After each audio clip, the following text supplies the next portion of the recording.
அண்மை செய்தி சென்னை மாநகராட்சியின் மாமன்ற உறுப்பினர்கள் மனு கொடுக்கும் போராட்டம் தொடர்பான அண்மை செய்தியை நாம் தற்போது பார்த்து வருகிறோம். போராட்டத்தில் ஈடுபட்ட தூய்மை பணியாளர்கள் கைது செய்யப்பட்டிருக்கிறார்கள். சென்னை மாநகராட்சியின் மாமன்ற உறுப்பினர்கள் மனு கொடுக்கும் போராட்டம் தொடர்பான அண்மை செய்தியை நாம் தற்போது பார்த்து வருகிறோம். போராட்டத்தில் ஈடுபட்ட தூய்மை பணியாளர்கள் கைது செய்யப்பட்டிருப்பதாக அண்மை தகவல் கிடைத்திருக்கிறது.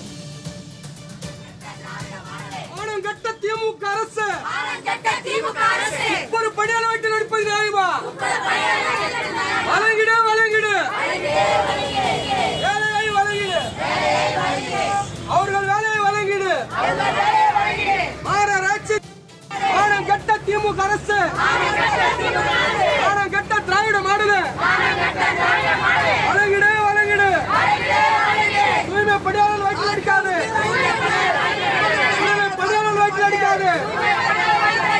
வழங்கிடு வழங்கிடு, எங்கள் வேலையை வழங்கிடு, எங்கள் வேலையை வழங்கிடு. மாநகராட்சி தூய்மை பணியாளர் போராட்டம் தொடருமே, வழங்கிடு வழங்கிடு, எங்கள் வேலையை வழங்கிடு, மாநகராட்சி வழங்கிடு, தனியார் நிறுவனம் வேண்டாமே. மானங்கெட்ட திமுக அரசு, மானங்கெட்ட திமுக அரசு, மானங்கெட்ட திராவிட மாடல், மானங்கெட்ட திராவிட மாடல்.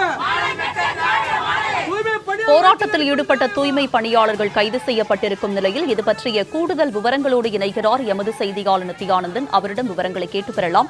நித்யானந்தன், சொல்லுங்க, தூய்மை பணியாளர்களின் கோரிக்கை என்ன? தற்போது அவர்கள் கைது செய்யப்பட்டிருக்கும் நிலையில் அதற்கான காரணம் என்ன? விரிவான விவரங்களை பதிவு பண்ணுங்க. தூய்மை பணியாளர்கள் சென்னை மாநகராட்சிக்கு கீழாக ஒப்பந்த பணியாளர்களாக பணியாற்றியிருக்கிறார்கள். சுமார் 10 முதல் 15 ஆண்டுகளுக்கு மேலாகவே பணியாற்றியவர்கள். இவர்களை திடீரென கடந்த 2 மாதங்களுக்கு முன்பாக சென்னை மாநகராட்சி அவர்களுக்கு ஒப்பந்த பணி கூட வழங்க முடியாது என்று அவர்களை பணி நீக்கம் செய்தது. அவர்களை தனியாரிடம் சென்று பணியை செய்ய வேண்டும் என்று சென்னை மாநகராட்சி அறிவுறுத்தியிருக்கிறது. ஆனால் திமுக தேர்தல் வாக்குறுதியாக இந்த ஒப்பந்த பணியாளர்கள் எல்லாம் பணி நிரந்தரம் செய்வோம் என உறுதியளித்தது தேர்தல் வாக்குறுதியில். அரசாக அமைந்ததுக்கு பிறகாக திமுக அரசு தூய்மை பணியாளர்களுக்கு எதுவும் செய்யாமல் விட்டுவிட்டது. அது மட்டுமல்லாமல் எதிர்க்கட்சி தலைவராக இருந்த மு.க. ஸ்டாலின் அப்போது இந்த தூய்மை பணியாளர்களுக்காக பணி நிரந்தரம் செய்ய வேண்டும் என்று வலியுறுத்தி கடிதம் எல்லாம் எழுதியிருந்தார். ஆனால் ஆட்சிக்கு வந்ததுக்கு பிறகாக அவர் எதையும் செய்யாமல் விட்டதன் விளைவாக பல்வேறு இடங்களிலும் தூய்மை பணியாளர்கள் தொடர் போராட்டத்தில் ஈடுபட்டு வருகிறார்கள். அது மட்டுமல்லாமல் தொடர்ந்து சென்னை மாநகராட்சிக்கு வெளியே 10 நாட்களுக்கு மேலாக அவர்கள் போராட்டம் நடத்தி அதன் பிறகாக அவர்களை அடித்து துன்புறுத்தி கைது செய்ததெல்லாம் அனைவரும் அறிந்த விவகாரம். அதன் பிறகாக பல்வேறு போராட்டங்களை அவர்கள் முன்னெடுத்து வருகிறார்கள். அதன் ஒரு தொடர்ச்சியாக இன்றைய தினத்தில் காலை சென்னை மாமன்ற உறுப்பினர்களுடைய அலுவலகங்களுக்கு சென்று அவர்கள் மனு கொடுக்கக்கூடிய போராட்டத்தில் ஈடுபட்டிருக்கிறார்கள். தொடர்ச்சியாக காலை முதலே பல்வேறு அலுவலகங்களுக்கு சென்று மனு கொடுக்கிறார்கள். அந்த வகையில் சென்னை மாநகராட்சியுடைய மேயராக இருக்கக்கூடிய பிரியாவுடைய அலுவலகத்திற்கும் சென்று மனு கொடுக்க சென்ற போது அவர் அங்கு இல்லை என்று கூறப்பட்டதாகவும், அதே போல சென்னை பகுதியில் இருக்கக்கூடிய மண்டலம் 5, 6 தான் இந்த தூய்மை பணியாளர்கள் மிக முக்கியமாக பணி இல்லாமல் சிரமப்பட்டு வருகிறார்கள்.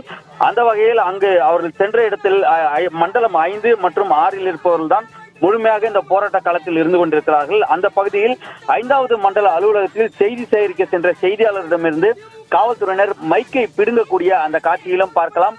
அதே போல கைது செய்யப்பட்ட தூய்மை பணியாளர்கள் தொடர்ந்து பேருந்துகளில் திமுக அரசிற்கு எதிராக கோஷம் எழுப்புவதும், தொடர்ந்து தங்களுக்கு பணி வழங்க வேண்டும், தனியார் ராம்கி நிறுவனத்திடம் தங்களை அனுப்பக்கூடாது, அதே நேரத்தில் தனியார் மயப்படுத்துவதை நிறுத்த வேண்டும், அரசு பணிகளை அரசு கைவசம் வைக்க வேண்டும், தனியார் மயப்படுத்துவதே இருக்கிறது தூய்மை பணியாளர்களுடைய இந்த போராட்டம் என்பது.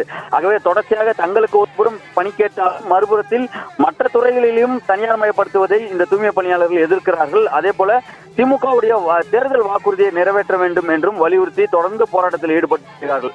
சுமார் 75 நாட்களாக இவர்களுக்கு வேலை இல்லாமல், வாழ வழி இல்லாமலும், உணவு இல்லாமலும் தூய்மை பணியாளர்கள் தொடர்ந்து சிரமத்திற்கு ஆளாக்கப்பட்டிருக்கிறார்கள். ஆனால் அரசோ நாங்கள் பணி வழங்க முடியாது, ஒப்பந்த பணியை கூட சென்னை மாநகராட்சியில் வழங்க மாட்டோம், தனியார் ராம்கி நிறுவனத்திடம் சென்று பணியாற்றுங்கள் என்று தொடர்ச்சியாக சென்னை மாநகராட்சி அவர்களை வலியுறுத்தி வருகிறது. அதே போல சென்னை மாநகராட்சி அலுவலகத்திற்கு உள்ளே சென்று மனு கொடுக்க சென்றால் மனு கொடுக்க கூட தூய்மை பணியாளர்களுக்கு அனுமதிக்காமல் அவர்கள் கைது செய்யக்கூடிய விவகாரம் எல்லாம் கடந்த 2 தினங்களுக்கு முன்பாக நடந்தது. ஆகவே தூய்மை பணியாளர்கள் என்ற வார்த்தையை கேட்டாலே திமுக அரசு நடுக்கக்கூடிய அளவிற்கு தான் இந்த போராட்டம் என்பது தொடர்ந்து நடைபெற்று வருகிறது.